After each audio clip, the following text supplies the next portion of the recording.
مرحبا بكم. هذا الجزء الرابع من سلسلة أفلام جون ويك. الأجزاء السابقة غتلقاو الرابط ديالهم في الديسكريبشن. كيبدا الفيلم ديالنا بجون كيتريني وبين فيه تشافى من الإصابات اللي تصاب بهم في الجزء الثالث. من بعد دخل عنده باوري وجايب معاه واحد الحطة وسولو واش واجد، جاوبو جون وبين الدعوة غتبلبل.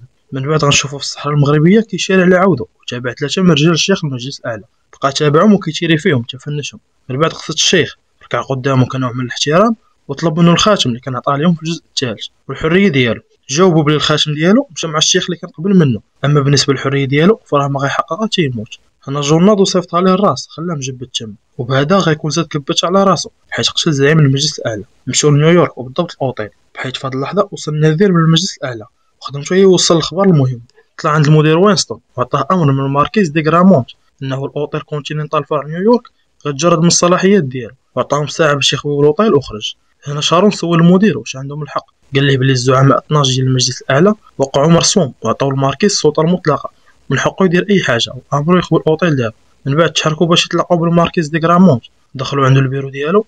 في هذه اللحظه الساعه قربت تسالي. الماركيز قال للمدير بلي المجلس كيظن بلي ولاو كيتساهلوا بزاف مع نيويورك وحتى ولاو طايحين في هاد المشاكل. جاوبوا بلي راه تيرا في جون وقال ليه بلي جون ويك هو عباره على فشل المدير في ضبط قوانين بمدينه نيويورك. ملي سالات الساعه الاوتيل تفركع. الماركيز على وينستون بلي ولا منبوذ وكعقاب ليه تيرا في شارون حيت هو موظف الاستقبال ديال الاوتيل. وكان معلومه اضافيه، لانس ريديك ممثل شخصيه شارون توفى في الواقع سنه 2023، داكشي علاش داروا نهايه للشخصيه ديالو في الفيلم. رجعوا لموضوعنا، وينستون طلب السماحه من شارون وبقى شاد ليه في يديه حتى لاحق. من بعد ماركيز طلب من المساعد ديالو يجيب ليه كاين.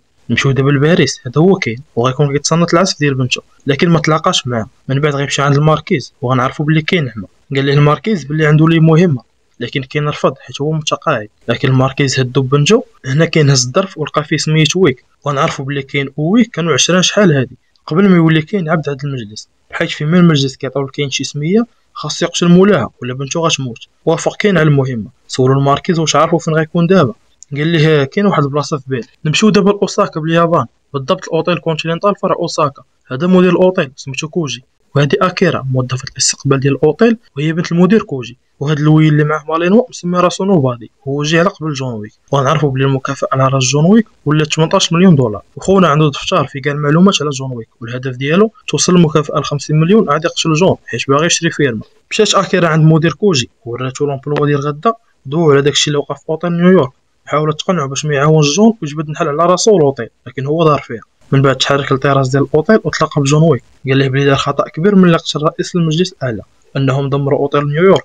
سولوا على وينستون، جاوبوا بلي باقي حي لكن شارون مات باش يكون عبره. في هذه اللحظه جا مساعد ديال الماركيز ومعه شي رجال، طلب يشوف المدير كوجي. هنا اكيرا امرت باش الاوتيل يخوى. مشات اكيرا عند بوها باش تعلمو وتصدمت ملي لقات جون. المدير مشى عند المساعد الماركيز واكيرا بقات مع جون. هبط عندهم قال لهم اشعب بالخاطر. جاوبوا بلي المجلس كيتوقع بلي جون ويك مخبي هنا وطالبوا باش يقلبوا الاوتيل.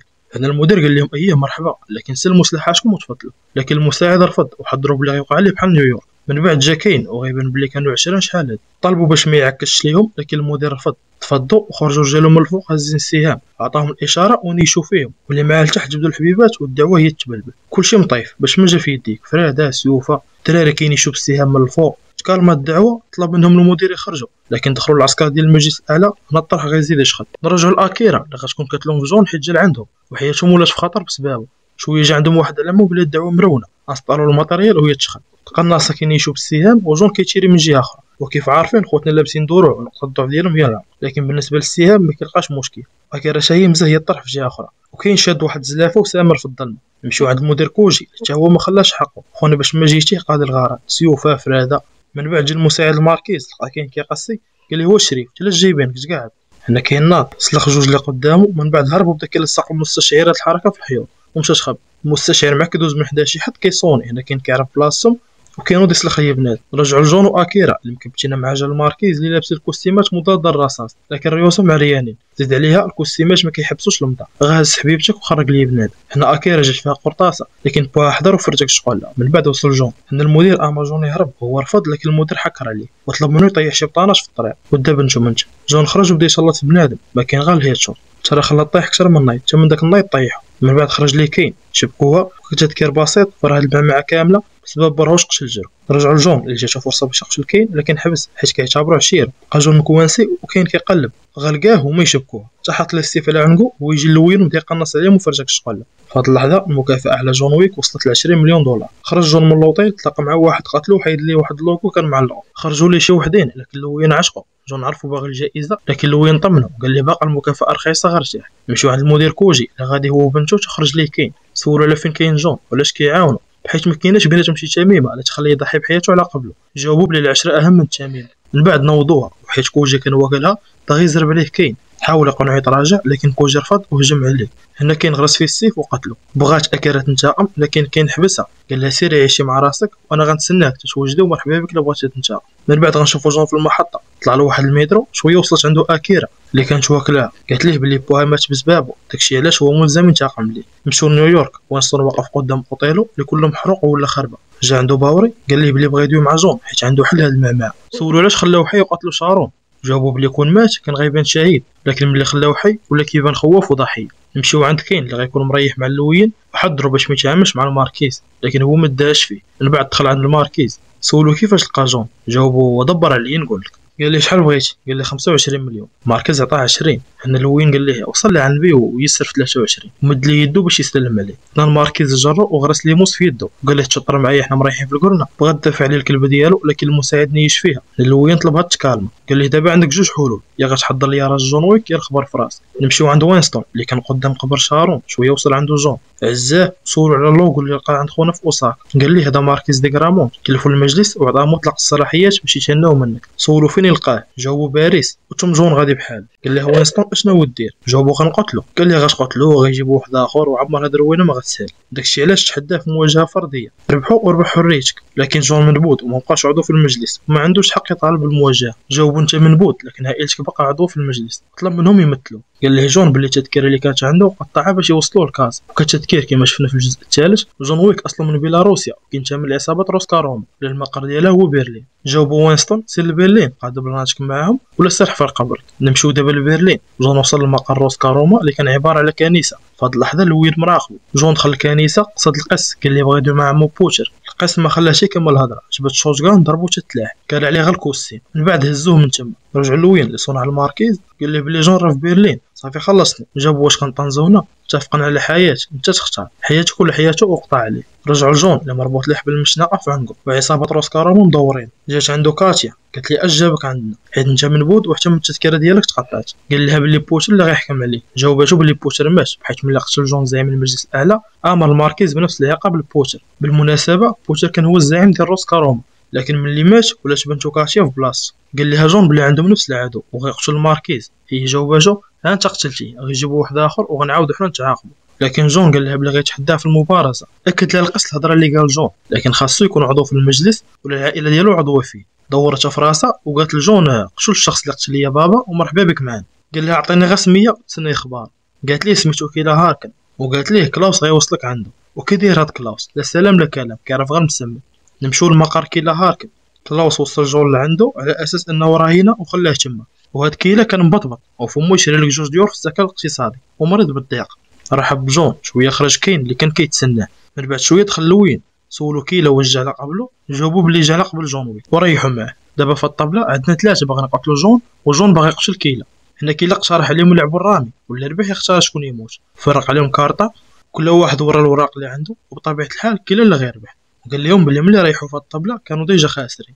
هنا جون خطف كارطه وضربوا العنق وهي تشبك قرطاس. وجون كيصافي بنادم بان ليه كيلا هارب هو يضربو المسعوده وتبعو. وبطبيعه الحال المشهد الايقوني حضر في كل الاجزاء تقريبا. الضحيه هارب وسط من الناس كيشطحوا وجون تابعو كيتمخطر ولا خرج ليه كيصيفط يتحاسب. وصل عند كيلا شبكوها ليغا لكن خونا واخا غلط صحيح سلخ ليا جون وهزو شدو لحم من الفوق. ناض جون هما يخرجوا لي صاروا فيها هزين الشواقر. جون عزيز عليه الهيتور باش ما جيتي قرطاس ولا شاقور. فهاد اللحظه كاين باقي في البيرو مكبته مع رجال كيلا تما لوين ما سالش لا هو ولا كلبته. رجعوا جون سلخ ما تيسر وخرج ليه كيلا شدو بقى كيسلخ فيه لكن جون تقلب عليه وبقى كيدخل ليه في الكلاكات. لكن جاو رجال اخرين تلاها معاهم جون. هنا كيلا ناض هرب لكن جون شير عليه بشاقور المسعوده وما خلى ليه مين يلقى البرود وشدو بقى كيضرب فيه ولاحو من الفوق حتى مات. من بعد مشى عنده وخدا ليه سنه كبرهان على موته. وهو غادي خارج حاول لوين يقتلو لكن كاين حبسو حيت كل واحد فيهم باغي يقتلو باش يتحرر من المجلس. من بعد جون رجع عند كاتيا وعطاها السنه ديال كيلا هي فرحت اداو الطقوس ديال العائله وطبعوا الشعار ديالها في ايدين بعضياتهم ورحبوا به في العائله من جديد وعلنوا بلي غيدعموه في التحدي ديالو. من بعد غنشوفوا وينستون مشى عند الماركيز دي غرامو واقترح عليه التحدي، لكن الماركيز رفض. هنا وينستون بدا يبيعوا العجل، قال ليه بلي التاريخ عامر بالماركيزات لكن كلهم كيموتوا كيتنساو الا انت غتذكر في كتب التاريخ لانك الشخص الوحيد اللي قدر ينتصر على جون ويك. هنا الماركيز شرا العجل ووافق وقال ليه يتلاقاو حدا برج ايفل باش يتناقش. نمشيو دابا لاتو غيفيت فين كاين للشمال. جا جون مشى عند النذير اللي غيكون هو الحاكم في هذه المواجهه، وراه الشعار العائله ديالو، ريحوا في الطبله وكل واحد كيقترح اقتراح ودارت قرعه. في الاخير خرجوا بالاتي: المواجهه غتبدا عند شروق الشمس، غتكون في كنيسه القلب المقدس. بالنسبه للاسلحه غيستعملوا الفرد. اللعبه واضحه، غيكون بيناتهم 30 خطوه، مع كيعطي الحكم الاشاره كيشيروا في بعضياتهم. الا بقاو حيين كيبقاو يقربوا ب10 خطوات حتى كيموت فيهم شي واحد. الا ربح جون غياخذ الحريه وما غيبقاش تحت الحكم المجلس، ويستون غترجع عليه الصلاحيات ديالو وغيتعاود يتبنى ليه اوطيل على حساب المجلس. الا خسر جون غيموتوا بجوج. نرجعوا للماركيز اللي قرر يدير ممثل يلعب بلاصتو واختار كاين اللي اتفقوا. قال لهم الحكم بلي غيتلاقاو في الكنيسه مع شروق الشمس، ولا تعطل غيتعتبر خاسر وغيتعدم وتحركوا بحالو. وهما غاديين وينستون عطا جون الورقه وقال له سير تخبى بين ما يوصل الوقت. نرجعوا لكاين اللي علم الماركيز بلي رافض يمثلو، لكن خونا هدو بنته وقال له الا ربحتي حتى انت غتاخذ الحريه ديالك مع بنتك. من بعد جون قصد شي متشردين، وصل عند الباب وراهم الورقه اللي عطاه وينستون وكان مرسوم فيها واحد الرمز. دخلوه وهبط لتحت عند السكه وريح شويه. وصل واحد المترو، هبط منه باوري ووينستون هازين واحد الحطه، وغنعرفوا بلي باوري كبر المنظمه ديالو ما بقاش غير في نيويورك بل ولات عالميه. نمشيو دابا عند الماركيز اللي جا عنده المساعد ديالو ولا موحد قبل التحدي ديال جون. فوق من هادشي عطا واحد عمي يمثلو في التحدي كيعتمد على القنص، لكن الماركيز قال ليه ارتاح، خونا عارف راسو الا خسر ومات غتبعو بنتو، داكشي علاش كيدير اكثر من جهدو باش يربح. وزاد قال ليه بلي جون محل وصل الكنيسه في الوقت. في هاد اللحظه المكافاه على راس جون ويك تزادت ولات 26 مليون، لكن مع تشرق الشمس المكافاه غتلغى. في هاد اللحظه كاع العصابات والقتله اللي في باريس تحركوا، اسطروا الماتريال والهدف هو جون ويك. رجعوا لجون اللي ضرب الحطه، خدا واحد السلاح وطلب من باوري يوصل اقرب ما يمكن للكنيسه. مشاو ركبوا في واحد اليخت وتموا غاديين في المجاري باريس. بداو كيدرتشوا. هنا وينستون قال لهم اللي بغى يدفن شارون ما عرف ما يكتب ليه على قبره. نقص باوري قال لهم بلي وجد الشاهد ديال قبره عامين دابا وكتب فيه عاش الملك. رجعوا لوينستون قرر يكتب صديق، حيت شارون قبل كلشي كان عشيره وماشي غير موظف عنده. وصلوا البلاصه توادعوا مع جون وهو غادي، قال لهم يكتبوا له على قبره وزوج محب ويدفنوه حدا مرته وتحرك. مع خرج برا كلشي قنع عليه، وعلى بركه الله يبدا العداد. خرجوا لي جوج، واحد تيري فيه والاخر لقى الطوموبيل. من بعد دخل فيه واحد خونا بالطوموبيل بقى كيتيري فيه، فنشو جون ودا لهم الطوموبيل وبدا كيدرفش عليهم في شوارع باريس. واللي خرج ليه كيسيطي يتحاسب في الاخر. خرجوا ليه واحد الرباع بقى كيدرفش عليهم ويتيري فيهم حتى فنشو. من بعد دخلوا فيه وحدين قلبوا بالطوموبيلته، لكن جون ناض وتسيف عليهم حتى حد ما شاط. شويه خرج المساعد ديال ماركيز بقاو كيتنايشوا بيناتهم وسط الطريق. هنا جون لقى له واحد الطوموبيل ضرباته وخلاش مجبد، خذا ليه فردي وتحرك. خرجوا ليه واحد العصابه، داكشي بشي سر له، شي كيطيحوا هيد شوت شي كيضربوا بالطوموبيلات، وتتقول هذا بنادم واش بغى يسال كيدبان وتا هي تقتل ويخرجوا لك وحدين اخرين. في واحد اللحظه كان المساعد ديال ماركيز غيحكم، لكن جات الكلبه الوين وعتقاش. هنا جون هز واحد الموطور ركب عليه وحفاظ. دوروا شي وحدين لحل من الموطور فانتهم بالفردي وهرب لواحد الدار مهجوره، والدعوه غتزيد تبلبل. اللي خرج ليه كسيفطو يزها مع فرعون. فنش داكشي اللي قسم الله.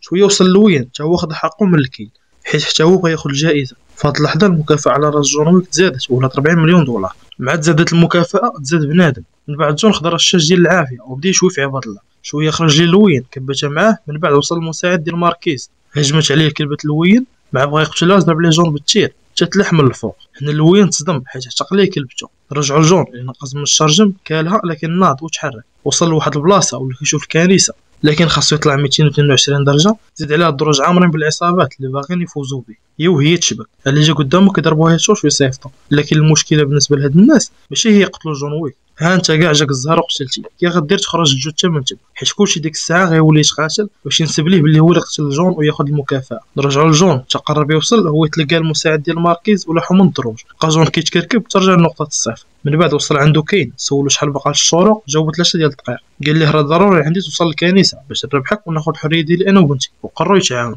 هنا الطرح غيزيد يشخط، قال لك كاين عمى نحلف علاش دير هبل تربح، حتى خونا اللي جا قدامه كيعطي داكشي اللي قسم الله. وجون مكبتها مع بنادم، خرج للمساعد وعاودوا تكركبوا من الدروج. ناض مع بغا يفنشو، ضرب عليه لوين بشوشكان طيحو. من بعد وصل كاين عطاه سلخه ديال العصا وطلع هو وجون. مع بغا المساعد يهز الفردي وقفت عليه المالين ديال لوين، نقزت عليه المجبد البلا. من بعد فنشو لوين خلاوه تما وطلعوا. خوتنا وصلوا للكنيسه مع شروق الشمس لاصق. لوين ريح يتفرج وجون وكاين غيبداو المبارزه. مشاو ضربوا الدكه حادو الكوستيم المضاد للرصاص، من بعد هزو الفراده لغايه نيشو بهم وتحركوا تا ولات بيناتهم 30 خطوه وداروا عمروا الفراده ديالهم. ما عطاهم الحكم الاشاره شيراو، لكن كلاوها في يديهم بجوج. هنا غيقربوا لبعضياتهم ب10 خطوات. عمروا الفراده، عطى الحكم الاشاره وشيراو. جون جاتو في الكتف، لكن كاين جاتو جهه الكلوه. عاودوا قربوا ب10 خطوات، وهاد المره ولاو قراب. غفل طاش عينك. عمروا الفراده ديالو، عطى الحكم الاشاره. كاين زرب على جون، حطها ليه في كرشو. هنا جون طاح. ماركيز غا شافو طاح فرح، مشى خدا السلاح من كاين وقرر هو اللي يفنش جون. مع بغى يشيري فيه، وينستون ضحك